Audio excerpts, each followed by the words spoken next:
Well, hello and welcome to this week's special embattled edition of Don Hammond's Arlington Weekly News. I'm not Craig Nolan, I'm producer Hef Munson. The cast and crew has the week off and possibly the next week off due to safety concerns about the COVID-19 virus. So I will do what I can here. Let's see, we should do the little tease that comes at the beginning of the show. Let's see what I've got here. We have news, easy being green, maybe not, community bulletin board, then we'll have a roll-in with Denise Pringle, except the show's canceled, but we'll have the roll-in anyway because it's got nice pictures and stuff. That show is Easy Women Smoking Loose Cigarettes. Can't resist that title. This is followed by the 55-plus news that Judy Massobny sends in.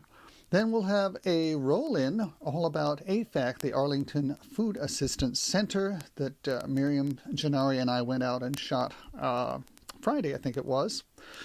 Then everybody's favorite part will be the closing, or some people like the credits, although they'll be very simple this week. Let's see. Let's go ahead and do the social media reminder. This is me attempting to be breezy in the face of these terrible onslaughts.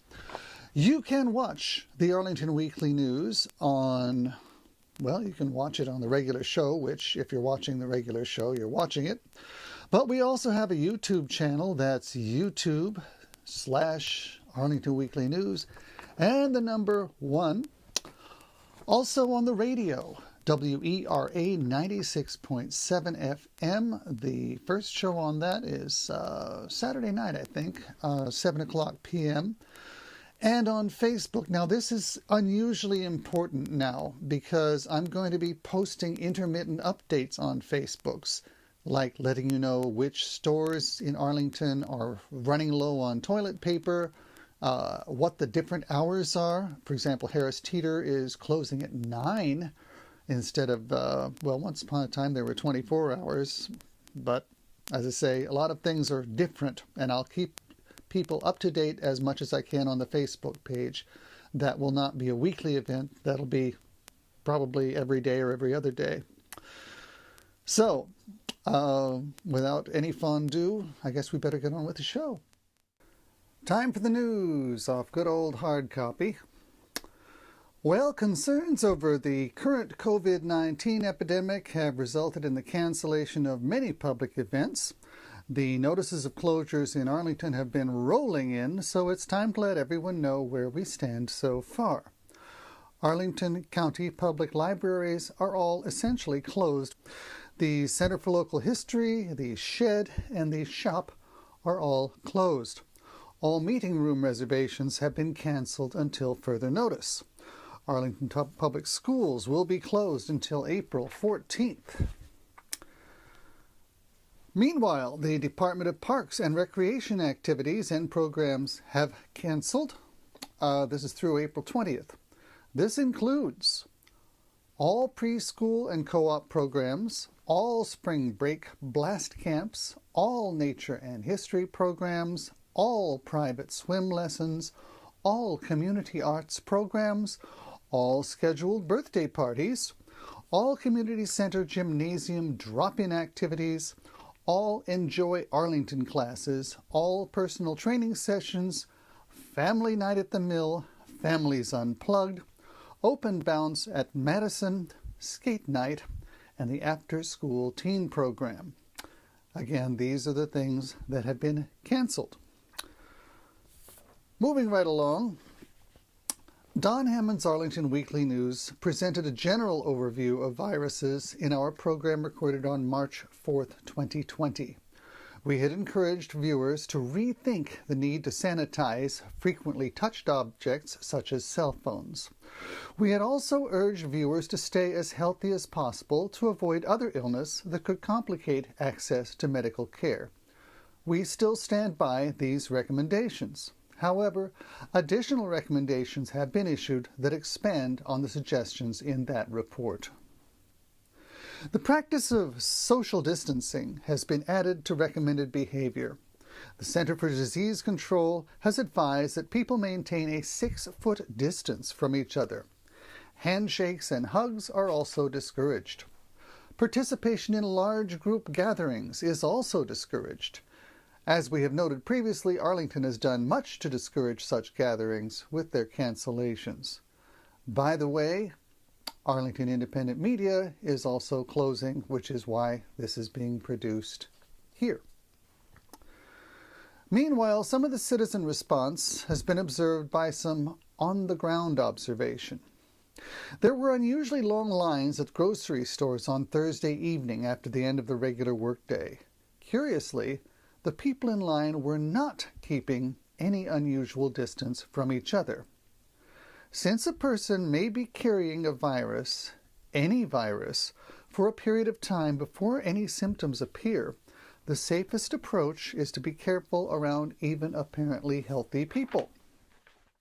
Well, now it would be time for easy being green, except Adele has wisely elected to stay safe, and for that matter, now so is everybody else. So instead, we'll have something about the difference between public television and public access. This is worth considering. As Don Hammond's Arlington Weekly News approaches its 40th year, this seems like a good time to look back at its roots and consider its future.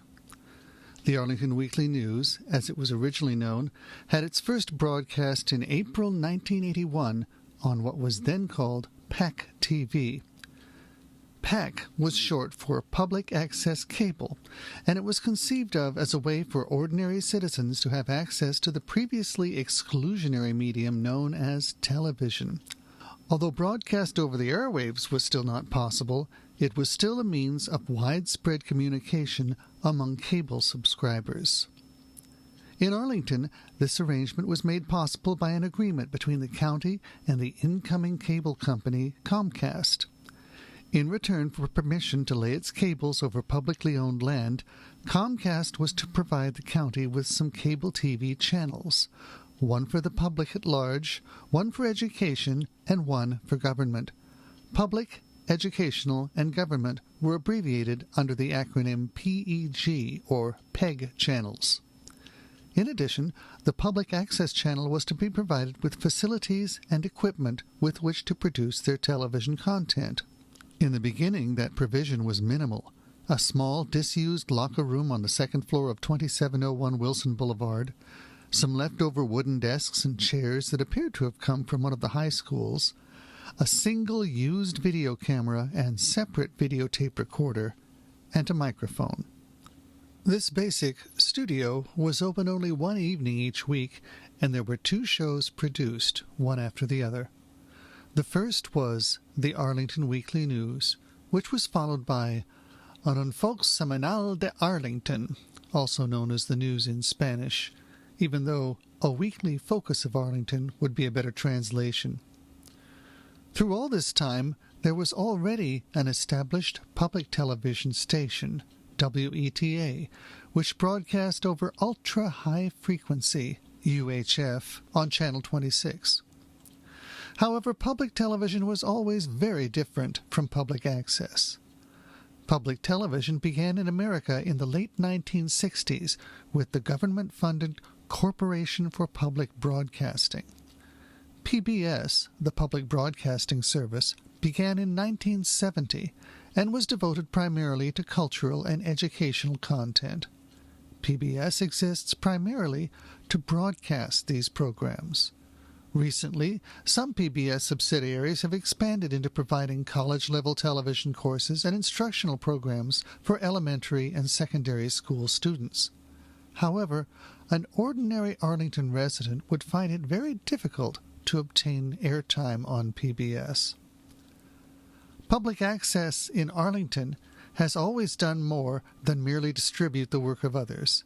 They have also provided training in video production and covered various local features such as celebrations and sporting events. More recently, they have added an FM radio station to their services, again providing training so that ordinary citizens could make themselves heard. Public television gets financial help from many sources: the federal government, state governments, dues from member stations, donations from corporations and foundations, and, of course, viewer contributions. Public access gets no financial help from the federal or state government, has no member stations, and receives steadily diminishing funding from Arlington County based largely on cable licensing fees. In fact, county board members have recently mentioned their hope that Arlington's public access channel could somehow become self-sufficient, unlike public television. But here is the fundamental difference. Public television and radio embrace the idea that viewers and listeners have the right to be informed and entertained, while public access television and radio support the idea that individual residents have the right to be seen and heard. Now it's time for CBB. You'd wonder if there could even be a CBB. Well, while some events have been canceled, other events have been postponed to some future date later in the summer. One such event is Arlington's 23rd Street Festival, originally planned for March 21st, but now contemplated for a date in late August. We will let you know as soon as the new date is finalized.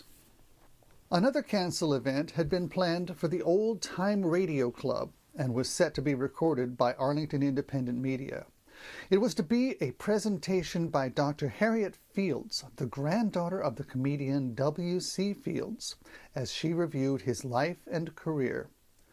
3 days before the event, it was canceled by the Episcopal Church, whose basement was to be used. However, all is not lost, for there is an answer online. You can just open YouTube and search for Dr. Harriet Fields and select W.C. Fields Celebration National Arts Club. It's the next best thing to the live presentation. In addition to the many charms of YouTube, there are other sites, such as Project Gutenberg, which allows you to read some classic literature without having to touch a page. One favorite of mine is Grimm Tales Made Gay. That's Grimm, as in the Brothers Grimm. It's a collection of funny poems by the brilliant Guy Whitmore Carroll, and it includes many witty illustrations, all done in 1902. It looks especially good on a desktop monitor. Even after 118 years, this will still give you some good germ-free laughs. Next up, Sophie Egan is the Director of Health and Sustainability Leadership for the Strategic Initiative Groups at the Culinary Institute of America. She is also the recent author of the book, How to Be a Conscious Eater. It's a practical guide that guides you through your dietary choices by asking questions such as, is it good for me? Is it good for others? And is it good for the planet? Ms. Egan is engaged in a coast-to-coast book tour, we think. She plans to appear locally on Sunday, April 16th at 6:45 p.m.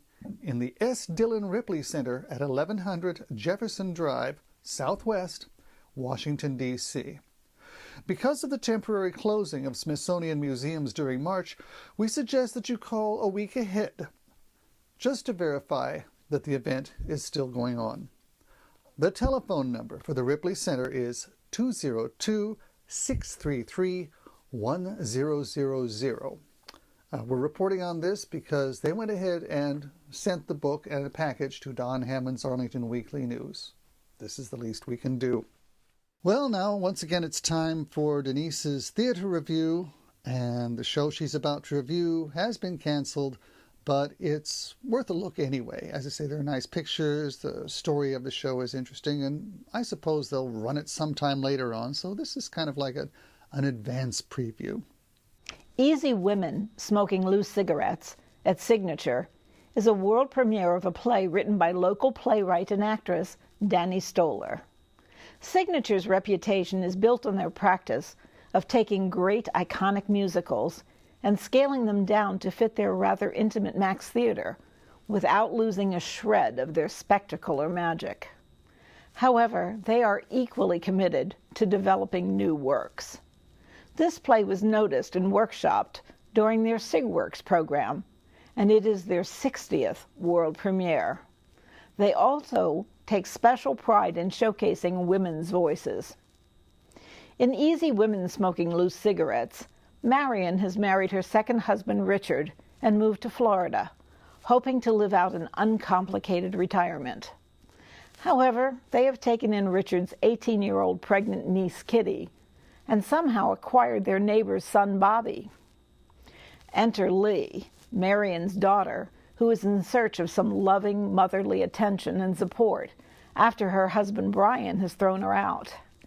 It seems that she has had sex with 8 other men. The fun begins when this dysfunctional family group must grapple with Lee's sexual addiction. The situation turns grim when Lee practically rapes the virgin Bobby. Marion declares that Lee is a monster and vows to banish her in the morning. The play is always laugh-provoking, frequently absurd, and rather profane. The F word is liberally sprinkled around. Fortunately, director Stevie Zimmerman has 5 committed actors with great comic timing to keep it grounded. Shannara Gabrielle's Lee is part predator and part pitiful puppy, enraged by her own weaknesses. She's eager to rebuild her relationship with Brian, who calls her repeatedly, but refuses to say a word. Susan Rose Ditzy Marion is hilariously long-winded and overly influenced by her offbeat book clubs. John Leslie Wolfe plays Richard as a supportive and devoted husband. John Austen's Bobby is headed for Princeton, but he's rather naive and easy prey for Lee. Jordan Slattery's Kitty has made an obvious mistake in her life, but the youngest member of this cast may just make the wisest observations. Easy Women Smoking Loose Cigarettes runs through March 29th at Signature. This play features a mother-daughter relationship that colors outside the lines. However, in the end, it delivers a somewhat silly, consistently irreverent, but focused family portrait. I'm Denise Pringle. Now back to the news desk. Now it's time for the 55-plus news stories, and those were sent in by Judy Masabny. So let's get to that. On Thursday, March the 12th, our very own Judy Masabny sent in her usual collection of 55-plus stories. On Friday, March 13th, we received notice that all 55-plus centers will be closed until April 20th. In addition, all 55-plus programs and travel activities will be canceled until April 20th. However, 2 of Judy's submitted stories are for regular activities that are expected to resume after the centers reopen, so we will share those now for future reference. Do you need help with your Apple products, including Mac computers, iPads, and iPhones? Do you just want to get the answers to some questions? In either case, experienced Apple user and volunteer Lowell Nelson can help. Lowell will be volunteering his time on Wednesdays at Aurora Hills 55-Plus Center, which is located at 735 18th Street South. Once the 55-Plus centers reopen, you can call for an appointment at 703-228-5722. For others, one-on-one computer, tablet, and smartphone instruction is also available. You can make that appointment on both Mondays and Fridays at one of two locations. The Lee 55-Plus Center at 5722 Lee Highway and the Walter Reed 55-Plus Center at 2909 16th Street South. Volunteer instructors will be able to help with email, internet access, Google searches, Microsoft Office, and more. Once the 55-plus centers reopen, then you can call for an appointment. For the Lee Center, call 703-228-0555. For Walter Reed, call 703-228-0955. Well, what's left? With all of the closings and cancellations, some people may wonder, what is left that I can do? Well, we have a few suggestions. First, mid to late March is not too soon to do some spring cleaning in and around your home. There are bound to be some household chores or reorganizations to consider. For those with internet access, there is a wealth of entertainment, recent and ancient, to be had on sites such as YouTube. For those without internet access, there is probably a book or a recording that has either been overlooked or not enjoyed for a while. Creative activities like drawing or writing can be explored. Weather permitting, a walk around the block can provide some relief from stress. Overall, the best advice we can give is to imagine that you're dealing with something more like a snow day, philosophically. Be careful, but not fearful. I want to thank Judy Masabny for the surviving 55-plus stories. And I guess it's time to look at another roll-in. My name is Charles Meng. I'm the Executive Director and CEO of the Arlington Food Assistance Center. Well, we're obviously following whatever the CDC, our state and local government directives are. We've started a campaign to keep AFAC clean. We're cleaning 3 or 4 times a day now. And we're beginning to get ready for other changes and modifications to our procedures here so that we can distance clients from each other, keep ourselves, our volunteers, and our families safe and healthy. We saw 2,885 families in February, at some time during February. We expect that to significantly increase if the COVID-19 virus gets any worse in our community. We have a warehouse next door. I've told our Director of Operations to fill the thing, fill that warehouse. We need to buy the necessary foods to get us through this process. We are changing some of the foods that we do offer. For instance, we offer all of our families a half gallon of milk. If we have to move to prepackaging things, we would probably change that to shelf-stable milk, powdered milk, so that it's more easily packaged. It wouldn't require refrigeration and is obviously easily moved. More highly nutritious foods we would move to. And then, right now we offer the choice model. Our families choose the foods that they like and will use. It reduces waste. But we may very well have to sideline that process for a little while and go to a an all prepackaged situation. We really haven't put any definite plans in. Obviously, the rules here are to keep our volunteers, our families, and ourselves safe, clean, healthy. We have instituted a new policy that handles situations where our staff will either contract the virus, may have to care for a family member who has the virus, may be put into quarantine. We have extended sick leave without regard to amounts to all of our staff as necessary. And we're going to be looking at Arlington Public Schools to handle the students who are on free and reduced lunch. We work on the basis that if a student is food insecure, the family probably is also. So what we want to do is have that family referred to us for our free grocery program. All of the social workers at APS, Arlington Public Schools, have access to our referral process and actively refer families to us. So we're prepared to meet whatever demand in terms of a family's needs. We're just not prepared to deal with, preparing foods for children. And we are actually looking to APS to continue those programs. I had a conversation, a long telephone conversation with a number of folks 2 days ago with the county. We work very, very closely with the Department of Human Services. I've talked with Anita Freeman, their director.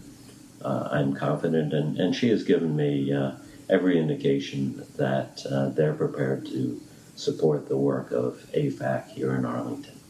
And that support comes directly from Mark Schwartz, the county manager, and I've had a number of discussions with county board members. They understand what we do and are fully supportive of our needs. You can go to our online website, afac.org, afac.org, and there's a button there to donate, and there's also a statement from me about how we're handling the COVID-19 outbreak. We do serve, as I said earlier, 2,800 and some odd families each week, by the way. Unlike a lot of food pantries in the United States who serve only once a month, we serve our families each week. So you can go on our website. There's a donate button there, and make a donation that way. Our loading dock is open 9 to 5, Mondays through Saturdays, and sometimes on Sundays. So if you have to deliver, give us a call, and we can arrange somebody to be here. And you can go to any of the libraries and drop off food. There's an AFAC food donation box in each of the libraries' lobbies. What we need really is shelf-stable items. So cans, pastas, pasta sauces, rice, beans are very popular with our families. Peanut butter and jelly, those kinds of items. And tunas, canned proteins are always of great help. And I want to thank all of you for watching this edition of The Sustainable Scoop. I'm Miriam Gennari. Back to the news desk. Later that same day, Miriam Gennari went to visit a tiny house in North Arlington. But we don't have time for that this week, so tune in again next week to learn all about the tiny house. Well, this is where I sign off, and there's usually a wide shot, but when I have to produce it in my little studio here, we don't really do wide shots. That's been the show for this week. Hope we've kept you informed. Once again, check us out periodically on Facebook now more than ever, because I will be updating intermittently with strictly Arlington things that I think people need to know, practical stuff. That's it from me, from here, for now. And we may be doing another one of these in a week or so. We may be hunkered down here for a while, but the show will go on. I will keep these reports coming. We hope to see you soon.